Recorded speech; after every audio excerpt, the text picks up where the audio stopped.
नमस्कार विद्यार्थी मित्रांनो, मी डॉक्टर प्रवीण निपाणे सर आपलं मनापासून स्वागत करत आहे।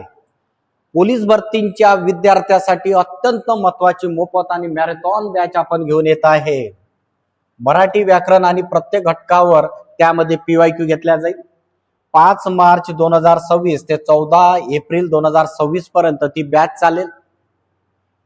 ऑनलाईन आणि ऑफलाईन या दोन्ही पद्धतीने ती बॅच आपल्याला करता येईल। ज्या विद्यार्थ्यांना ऑफलाईन करणं शक्य आहे त्यांनी ऑफलाईन करा, ज्या विद्यार्थ्यांना ऑफलाईन करणे शक्य नाही त्यांनी ऑनलाईन करा। दोन्ही पद्धतीने आपण बॅच करू शकता। त्याची वेळ आहे 2:30 ते 4 मध्ये मराठी PYQ घेतल्या जाईल। मराठी व्याकरणामध्ये 30 प्रकरण त्याच्यामध्ये कव्हर करण्याचा आपण प्रामाणिक प्रयत्न केलेला आहे। त्याच्यानंतर 4 ते 5 च्या दरम्यान जिल्हा विशेष सराव पेपर 2011 ते 2024 च्या दरम्यानचे सर्व पेपर त्याच्यामध्ये घेतल्या जाईल। त्यानंतर आपण जर वैशिष्ट्य जर बघितले, मराठी व्याकरणावरील 30 प्रकरण घेतल्या जाईल। सच काम किया जग में उसने उसने प्रभु नाम लिया न लिया। धन्यवाद।